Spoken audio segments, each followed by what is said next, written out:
Good evening, everyone. I'm Carl Aldinger. And I'm Alexis Marks. Welcome to Wacs News. With homecoming drawing to a close, this episode will feature all of the results of the floats, hallways, powder puff, and varsity football games. We'll also discuss the recent safety week, the play, sports highlights, and more. So without further ado, here are your results for homecoming 2016. As far as floats go, the seniors took first place with their 50s themed float. The float featured a 50s style diner, a drive-in theater, and even a jukebox. In second place came the juniors with their 20s themed float. Their float featured a diagram of the stock market crash, a Model T, and a lot of extremely cool costumes. In third place for the floats came the sophomores with their 40s themed float. This float had a giant American flag and a veteran on board and focused on the patriotism that the 40s is known for. In last place, we had the freshmen 70s themed float, which contained a disco floor, a rainbow arch of balloons, and some big hair. A truly impressive round of floats this year. Good work to all the classes. Making a float is tough work and takes a lot of teamwork. Congrats to the seniors for taking first place, continuing the class of 2017's four-year victory streak. Now, on to hallways. Seniors again took first, followed by the freshman class in second. Third and fourth places were taken by the juniors and the sophomores. Again, good job to all the classes. The Powder Puff game also had a huge turnout on Thursday night. Despite Coach Eggink's bold, guaranteed victory, the sophomore and junior team won with a score of 21-7. Congrats to Coach Krizik, and a big thank you to all the girls who participated in the game. The varsity football team also suffered a defeat from Canisius in their homecoming game with a score of 55-7. But the Alden crowd did not lose their spirit. In response to Canisius calling Alden the cornfields, the Alden field was decorated with corn stalks, and students could be seen flaunting ears of corn the entire night. For more sports coverage, let's hand it over now to Tom Bednarski. I'm Tommy Benarski here for Wacs News reporting the varsity football team's preparation for the playoffs. How are you preparing for your first playoff game at Olean? We're preparing like any other week. This team's 7-0, they're undefeated, but I believe they'll give a good matchup, and I believe that we'll come out on top. What effect will the long trip have on the team? We traveled away games the last 5 or 6 times this year, over an hour, so we're used to it by now. It doesn't really affect us. We'll still come out on top no matter what, so we got it. We got the game on lockdown. How do you feel knowing this could be your last football game? Basically, it hurts that it could be my last football game, but we got to come out and play the best we can, make sure it's not my last football game. Do you expect to continue your tackling spree on defense this week? Oh, that's the plan. I only have one job on defense, and that's to make tackles. With Olean being 7-0, are you preparing any different? No, pretty much the same. Hard practices, same schedule. We're just going to know the stakes this week.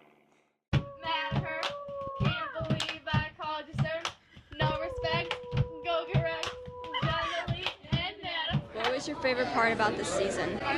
My favorite part about tennis was making all the friends and making memories. Getting to know everybody on the team and just going to all the different matches. Like everything. It was fun. Probably the Bulldogs, because by the end of the season we got pretty good at it. The chant? Yeah, the chant. Ball back in 3, 1, 2, 3, Bulldogs, whoa! Besides sports, the high school has also started rehearsals for the annual fall play. The play last year, Spook House, was a great comedic success. So the play chosen this year was How the West Was Done, another comedy. How the West Was Done spoofs classic American Western films from 20th century Hollywood. The cast includes crazy characters that are all cut up together in a crazy plot. A brand new feature of theatrical productions this year is the system of online ticketing. The system will be used by the middle school and high school for all future productions. I got a chance to sit down with our director, Mr. Mashi. So, Mr. Mashi, when was it decided that both the middle school and high school would switch over to online ticketing? We were talking about online ticketing for quite some time, so I would say about 2 years ago we started having the conversation about how we can maximize the efficiency of our ticket sales. We're hoping that we could advertise ticket sales easier online. It just became a challenge to find a company that would fit all of our needs, that would also not have a lot of service charges, something that would impact the revenue of our shows too. How will this system differ from before? Like, can you take us through a step-by-step process of what pre-sale Sure. tickets? So when we used to do pre-sale tickets, we'd have volunteers walk around with like totes of tickets, and they'd walk around and put them in envelopes and reserve them, and then they'd collect money on the spot or just kind of hope people would pay at the door, and if they didn't show up, those tickets were then unavailable. So that was really inconvenient. What people can do now is just like if you're getting a concert ticket online, you can go to you go to like Ticketmaster, you download your ticket that way. Now everybody can go to aldenschools.org/box office, which is also advertising all the posters for shows now. It's also a link on the district page. You can go on there, select the event that you want to buy tickets for, or several events at once, and you can buy them all at the same time. So you can add them all to your shopping cart, check out. You basically you select the ticket on a seating chart, exact seats that you want, put your name on it. You can pay online with your card. It's the same price of the show. We don't have any service fees on there. And then you print your tickets off right at home. You come to the show the day of the show, and then we scan them in at the door. No more ticket stubs or anything like that. However, if you don't want to buy them online, you can still buy them at the door. However, it's reserved seating. So if you buy later on, you won't get as good a seats as if you would buy them online. So you can buy them here in the lobby. There's a box office desk where you can buy your tickets here. We'll print off a ticket for you, and then that'll also be scanned at the door. Now, so with pre-sale tickets that you buy online, you just bypass the box office in the lobby the night of? Correct. The night of the show, you don't have to wait in line anymore. You just go right up to the doors. One of the ushers will scan your ticket in, and then you can go into the show. Prior to the show, what times will the box office be open? With the new system, we'll probably get the box office open a little bit earlier. Typically, we didn't have anybody out there until probably 6:15 or so for a 7 o'clock show. We'll probably just try to go around 5:45, 6 o'clock, just to allow time for that process to happen. With the play, it'll be the first time that we're actually running that many tickets off at once, so we'll have a few hiccups there probably. But I think as we get more familiar with it, it should get easier as we go on. All right, well, thank you. Thank you very much. You're welcome. Last week was Safety Week here at Alden High School. Safety Week is an entire week dedicated to preparing our students on how to act in school emergencies. The week featured multiple fire drills, bus safety drills, and even a few lockdowns. The principal was proud to announce that the school locked down in under 40 seconds, a record time for Alden High School. A lockdown is a drill in which the students and staff in the school secure themselves if an immediate threat exists within the school. The teachers and students stay quiet in the classroom until an emergency response team member unlocks the door. The curriculum showcase is coming up on October 27th from 6 to 8 in the evening, where teachers and some students get to talk about their courses. In other news, there are some new additions to the lunch menu. I had the chance to speak personally to Ms. Troutwine about some of these changes. Hi, I'm Alexis Marks, reporter from Wacs News. Today I had the chance to speak with cafeteria manager Ms. Troutwine about the renovations and menu changes this year in the high school.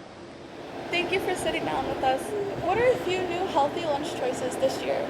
Well, this year we're offering cold plates like tuna, cottage cheese, fruit and yogurt, and we're offering assorted wraps on like tomato, basil, and different spinach wraps and things like that.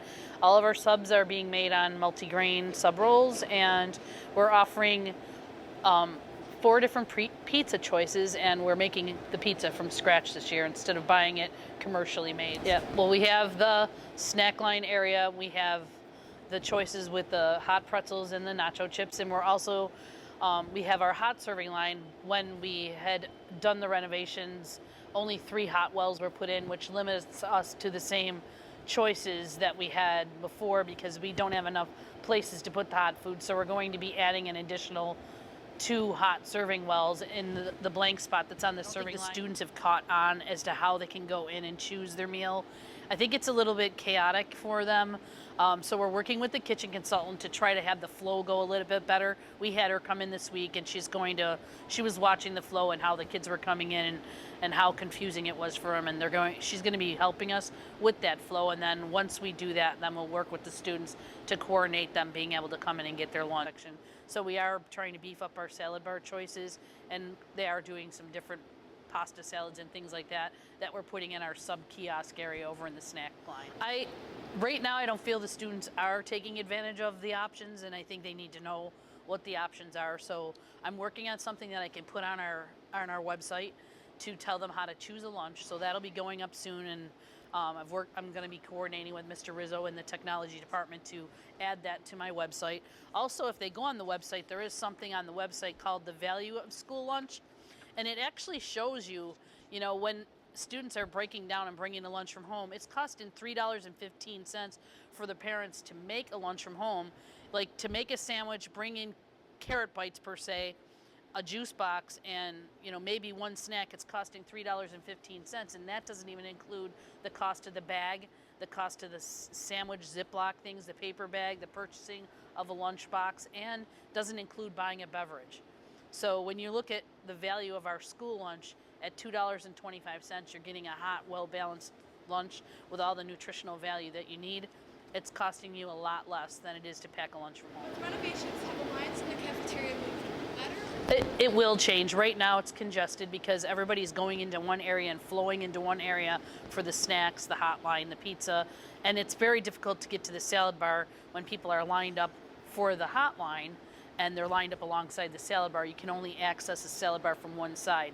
So in working with the kitchen consultant, she can see that, and we will be making the changes. Once we get those other hot wells, then we'll have the lines flowing a little bit more easily, and I'm looking forward to that. In order to have a reimbursable meal, they do need to take 3 of the 5 items offered. State, in order to have the reimbursable lunch price, that they have a fruit or a vegetable on their tray for that standard lunch price of $2.25.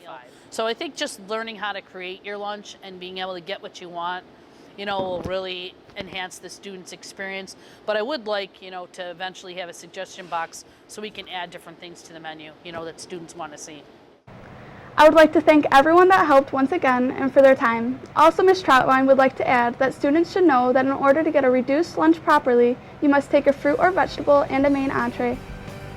Once again, I'm Carl Aldinger. And I'm Alexis Marks. Thank you for joining us for this broadcast of Wacs News. Remember, it's a great day to be a Bulldog.